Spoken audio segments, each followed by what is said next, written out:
राम ही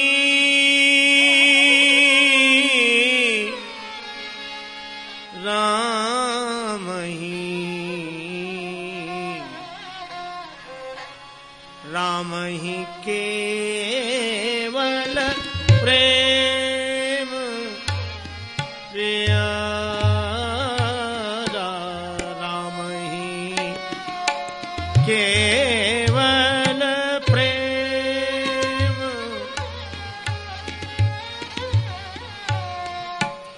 जान ले जो जाननिहारा राम ही केवल प्रेम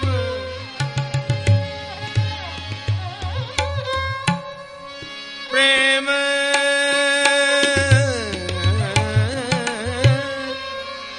प्रेम प्यारा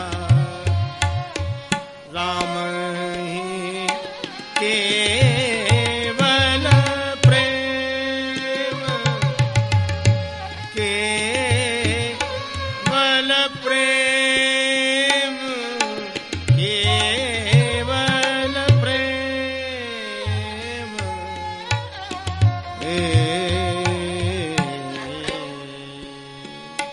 राम ही केवल प्रेम। मानस की बड़ी मनोहारी पंक्ति है। भगवान श्री राम को केवल प्रेम प्रिय है।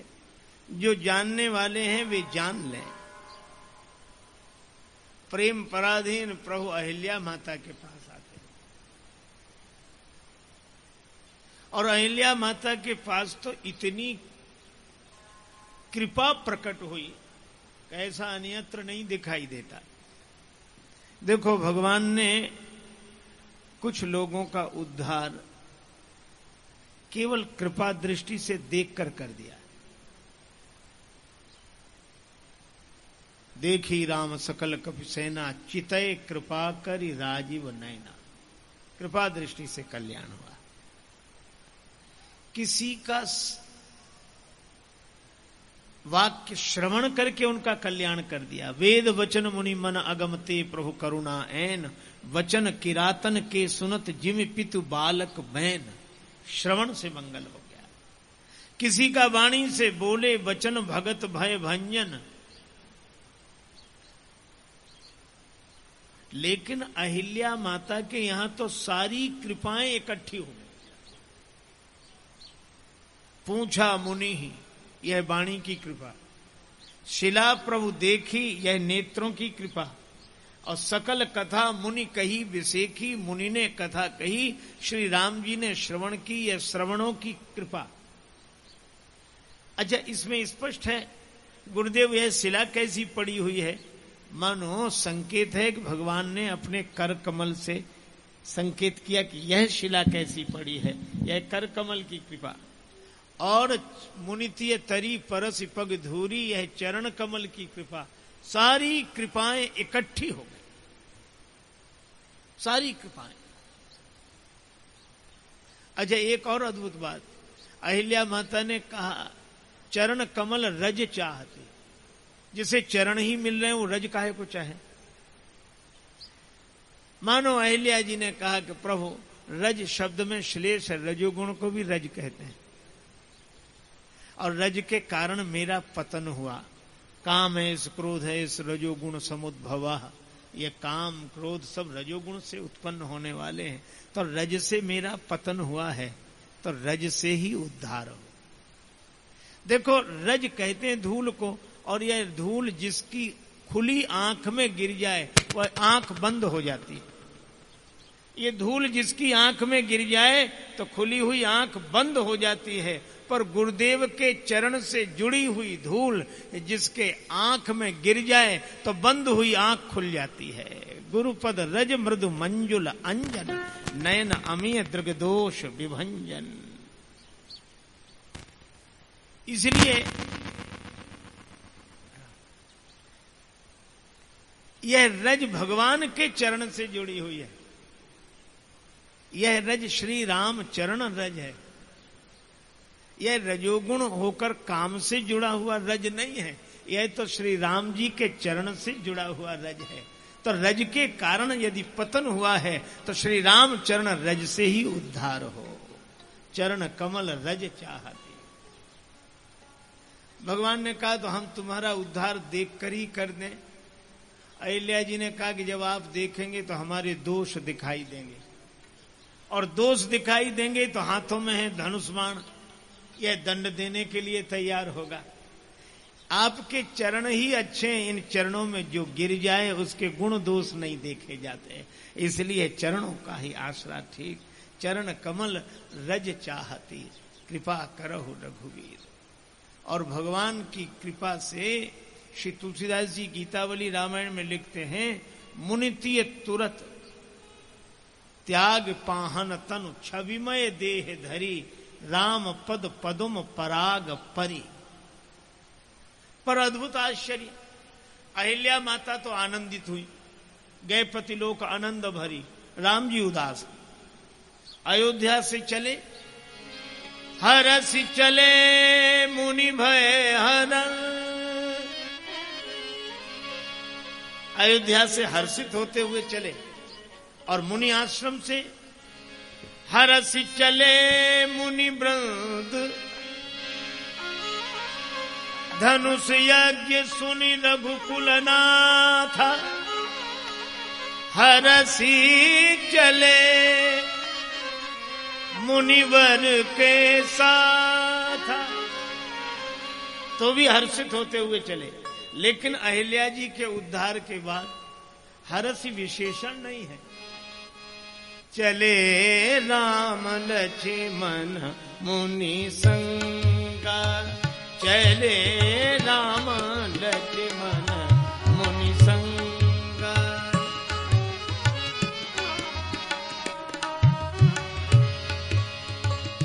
गए जहां जग पावन गंगा, चले राम लक्ष्मण मुनि संगा।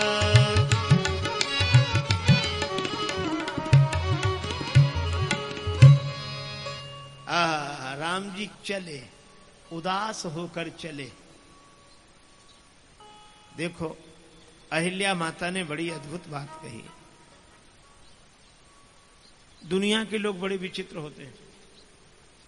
अच्छा, अगर आपसे पूछे कि ये हवा आग को बुझाती है कि बढ़ाती है, तो हम लोग कहेंगे हवा से ही पूछो।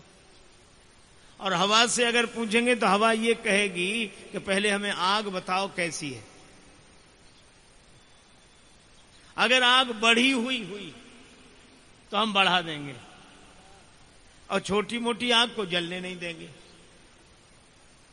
बोलो, जो बढ़ी हुई आग को जो हवा बुझने नहीं देती, वही मोमबत्ती को जलने नहीं देती।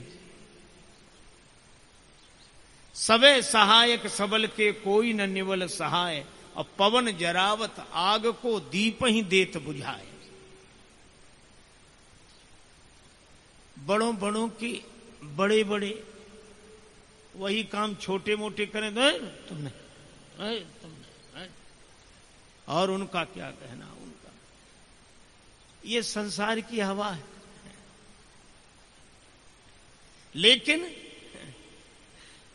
अहिल्या माता कहती, प्रभु आपका स्वभाव अलग। काम ने दो पर आक्रमण किया, भगवान शंकर पर और मुझ पर भगवान शंकर की दिव्य दृष्टि ने काम को देख लिया। आम के पत्तों के पीछे छिपे काम को देख लिया। काम आम के पत्तों की ओट से चोट करने गया था शंकर जी पर। अच्छा, काम जब भी किसी पर प्रहार करता है तो किसी न किसी की ओट से ही करता है, और जिसकी ओट से वो चोट करता है वह आम ही होता है, कोई खास नहीं होता है।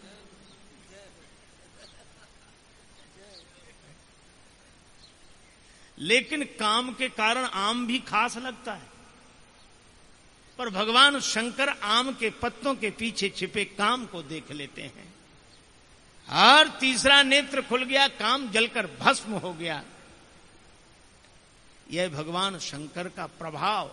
और अहिल्या माता कहती है, मुझ पर काम ने आक्रमण किया तो मैं इंद्र के छल से परिचित न हो सकी, मेरा पतन हो गया।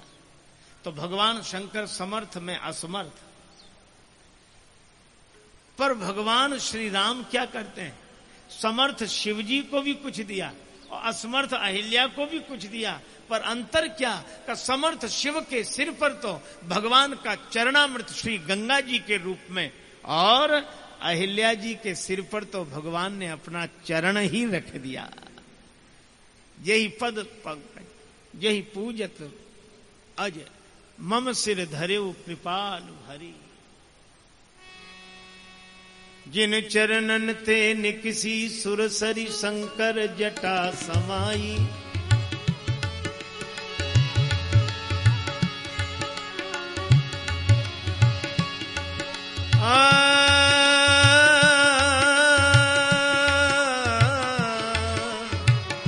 राम चरण सुखदाई भज मन राम चरण सुखदाई।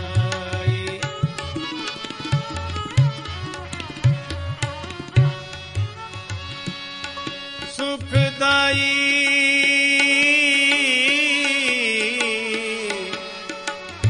राम चरण सुखदाई।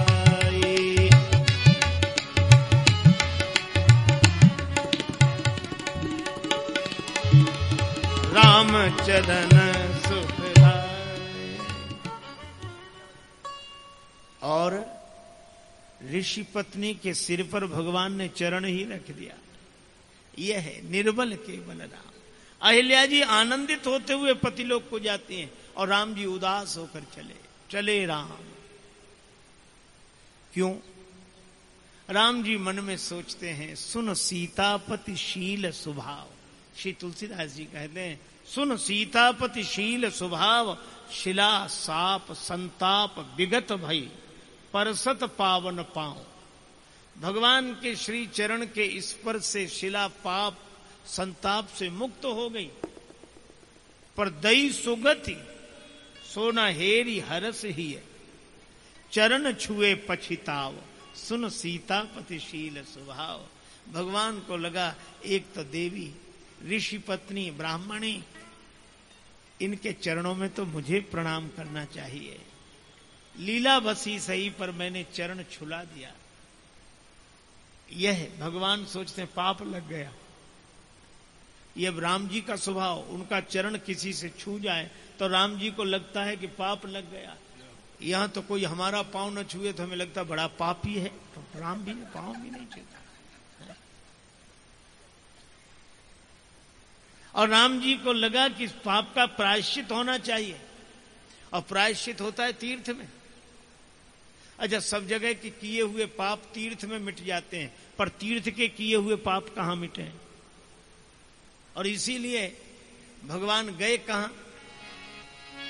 गए जहां जग पावन गंगा, गए जहां जग पावन, गए जहां जग पावन गंगा, जग पावन, गए जहां जग पावन, गए जहां जग, गए जहां जग, गए जहां जग पावन पावन पावन।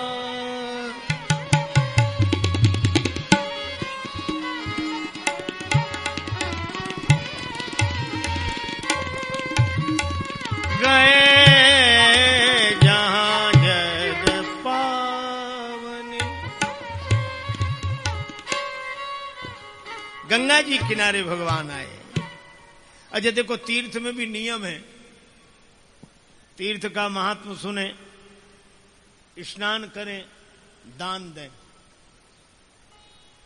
महात्म श्रवण, भगवान महात्म श्रवण करते हैं। गादि सून सब कथा सुनाई, यही प्रकार सुरसरी मही आई।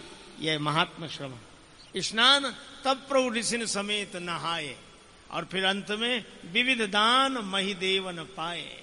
महात्म श्रवण, स्नान और दान। महात्म श्रवण से मन पवित्र हुआ, स्नान से तन पवित्र हुआ, और दान से धन पवित्र हुआ।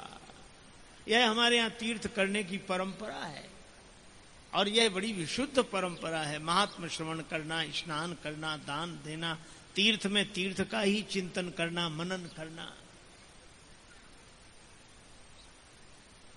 एक सज्जन गए श्री जगन्नाथपुरी। देखो, दान वो जो श्रद्धा सामर्थ्य पूर्वक दिया जाए और संतोष पूर्वक लिया जाए। देने वाला तो सामर्थ्य के अनुसार दे और लेने वाला संतोष के अनुसार ले। श्री जगन्नाथपुरी में एक भक्त गए भगवान का दर्शन करने। पीछे पंडा ने कुर्ता पकड़ लिया, बार बार पकड़े। सिर्फ 100 रुपए में नजदीक से दर्शन, सिर्फ 100 रुपए में नजदीक से दर्शन, सिर्फ 100। वो आगे बढ़े, वो पीछे खींचे। जब ज्यादा ही देर होगी तो वो आदमी परेशान हो गया। सिर्फ 100 रुपए में नजदीक से, सिर्फ 100 रुपए में। तो वो आदमी पलट कर बोला, क्या बात है? तो पंडा ने कहा, सिर्फ 100 रुपए में नजदीक से दर्शन। तो वो आदमी बोला, तुम हमें 50 रुपए ही दे दो, हम बिना दर्शन के चले जाएंगे। ला निकाल, दे दे जल्दी। 100 जाने तो 50 ही दे तो। तो पंडा की तो हालत देखने लायक थी। अरे भाई, ऐसे नहीं, श्रद्धा पूर्वक, संतोष पूर्वक लिया जाए। भगवान तीर्थ का महात्म श्रवण करते हैं, स्नान करते हैं, दान देते हैं। अच्छा, उसके बाद जब उन्हें लगा कि पाप का प्रायश्चित हो गया, तब हरसि चले मुनि वृंद साया। हरसि चले मुनि वृंद, हरसि चले मुनि वृंद। बेगी विदेह नगर नियराया, नगर नियराया। हरसि चले मुनि वृंद,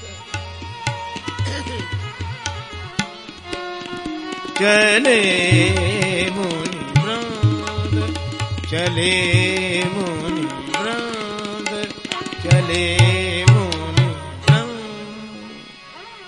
भगवान हर्षित होकर चले, और जब चले, वेग विदेह नगर नियत आया। महाराज जनक का नगर।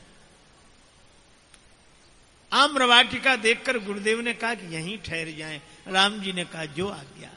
राम जी रुक गए। गुरुदेव ने जहां कहा वहीं ठहर गए। अपने को सोचना क्या है।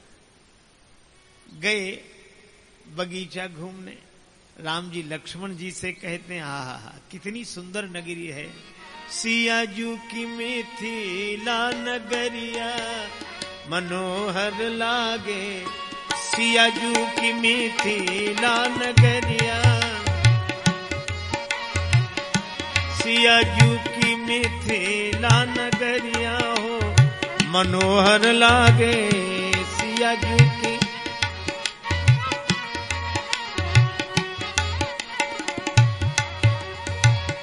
सियाजू की, सियाजू की, सियाजू की मिथिला नगरिया मनोहर लागे। सियाजू की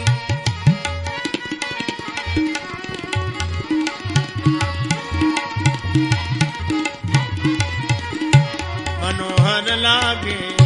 सियाजू की मिथिला नगर। ये नगरिया इतनी अद्भुत है कि मिथिला नगर वासियों से पूछना नहीं पड़ता कि आप कहां के रहने वाले हैं। फिर नगर निवासिन के नैनन सो, नगर निवासिन के नैनन सो छलकत प्रेम गगरिया हो मनोहर लागे, छलकत प्रेम गगरिया, छलकत प्रेम गगरिया हो, छलकत प्रेम गगरिया हो मनोहर लागे, सिया जू की मिथिला नगरिया।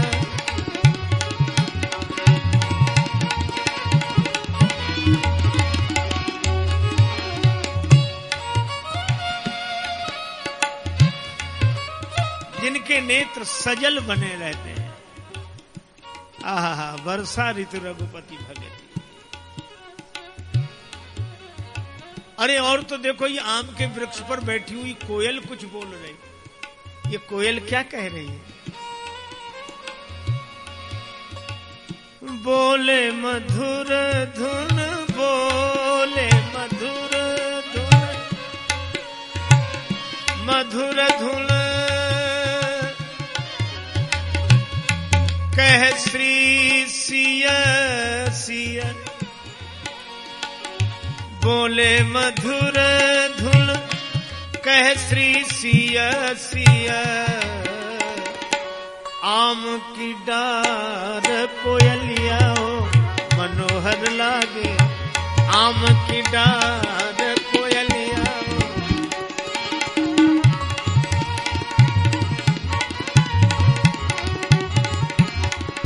सिया जू की मिथिला नगरिया हो मनोहर लागे, सिया जू की मिथिला।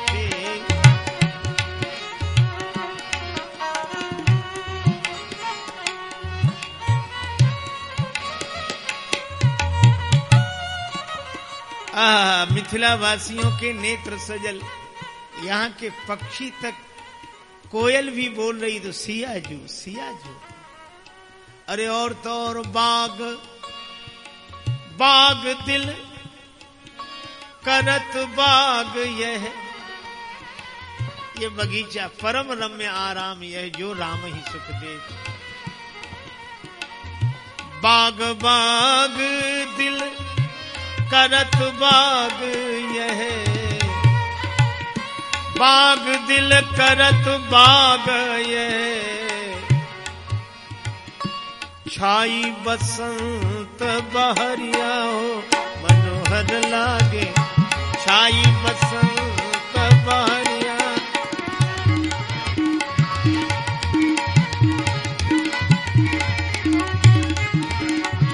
छाई बसंत बहरिया हो मनोहर लागे, छाई बसंत।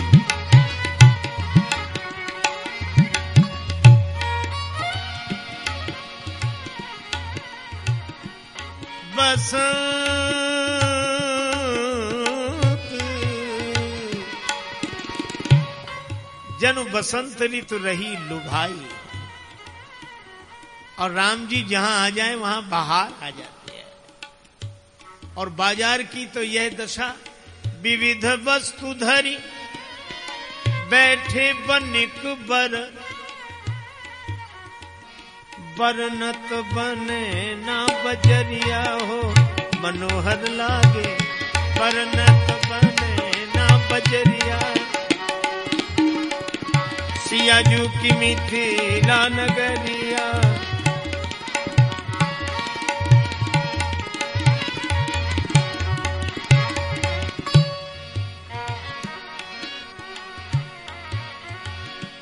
नगर निहारी कहत राजस प्रभु, भई है निहाल नजरिया मनोहर लागे, भई है निहाल नजरिया।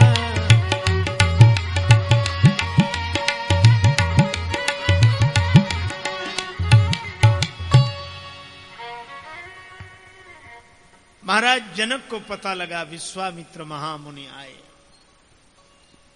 समाचार मिथिलापति पाए। विश्वामित्र जी परम ज्ञानी, जनक जी भी परम ज्ञानी, मिलने के लिए गए। विश्वामित्र जी के चरणों में प्रणाम किया, आशीर्वाद लिया। कुशल मंगल की चर्चा हो ही रही थी। उसी समय श्री राघवेंद्र का आगमन हुआ लक्ष्मण जी के साथ, और श्री राम जी को देखकर उठे सकल जब रघुपति आए। राम जी को देखकर सब उठकर खड़े हो गए, जनक जी भी। बालक को देखकर वृद्ध स्वागत में उठे, यह तो शिष्टाचार के अनुकूल नहीं समझ में आता, किंतु यह अलौकिक, जास बिलो की अलौकिक शोभा, राम जी की शोभा ही ऐसी है। और फिर एक बात और, ये जनक जी बैठे कहां हैं? जनक जी ज्ञानी हैं, और जनक जी के नगर के निवासी भी सब धर्मशील, ज्ञानी, गुणवंता ज्ञानी है। और ज्ञानी बैठता कहां है? ज्ञानी शरीर में नहीं, स्वरूप में बैठता है। शरीर में नहीं बैठता है, स्वरूप में बैठता है, आत्मस्थ होकर बैठता है। तो ये सब वहीं बैठे हैं, व्यवहार करते हुए भी वहीं बैठे हैं। बैठे ठाणे परे उताने, कहें कबीर हम वही ठिकाने। निजानंद मस्ती में मैं झूमता हूं, कहां कौन कैसा न मैं पूछता हूं। खिले हैं जमाने में गुल रंग बिरंगे, मिसाले भंवर होके मैं गूंजता हूं। गुजिस्ता जमाने में थे कर्म जितने, उन्हें ज्ञान होली में मैं फूंकता हूं। न जीने की इच्छा न मरने की चिंता, कजा से निडर होके मैं घूमता हूं। और मिली हैं जिनसे ये बेहद निगाहें, पकड़ उनके कदमों को मैं चूमता हूं। हुआ मुक्त सबसे बड़ी खुश नसीबी, फकीरी खजाने को मैं लूटता हूं। ये अपने आप में रहने वाले, स्वरूप में बैठने वाले ज्ञानी जन, आहा। और जैसे ही राम जी को देखा तो उठे सकल जब रघुपति आए। जहां बैठे थे वो जगह छूट गई, वह स्वरूपानंद छूट गया, वह आत्मानंद छूट गया, ब्रह्मानंद छूट गया। और राम जी को देखने लगे। बड़े से बड़े ज्ञानी के चित्त को बहिरंग करने के लिए, बहिर्मुखी वृत्ति बनाने के लिए राम जी की एक मुस्कान काफी है। लखी जिन लाल की मुस्कान। और सचमुच भगवान मुस्कुरा कर देखते हैं, सब बाहर आ गए। अब राम जी को ही देख रहे हैं।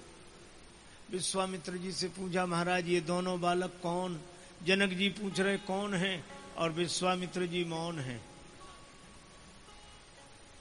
आप तो ज्ञानी हैं, आपको कौन लगते हैं?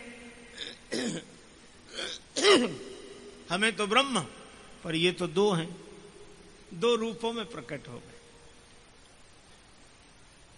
विश्वामित्र जी ने वैसे ही उत्तर दिया, ये प्रिय सबई जहां लगी प्राणी।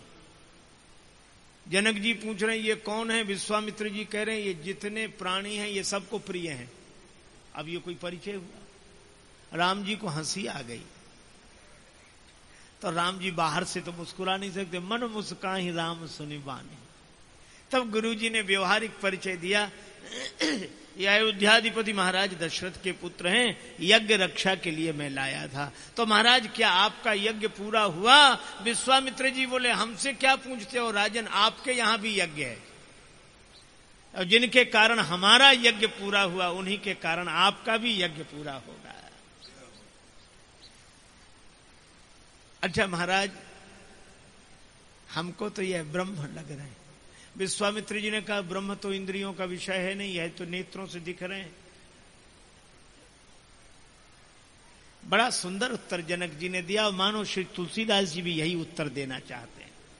उन्होंने कहा कि सुनो, जहां यह कहा गया कि वह ब्रह्म इंद्रियों का विषय नहीं है, उसका यह अर्थ है कि इंद्रियां उस तक नहीं पहुंच सकती, आंख उन तक नहीं पहुंचेगी।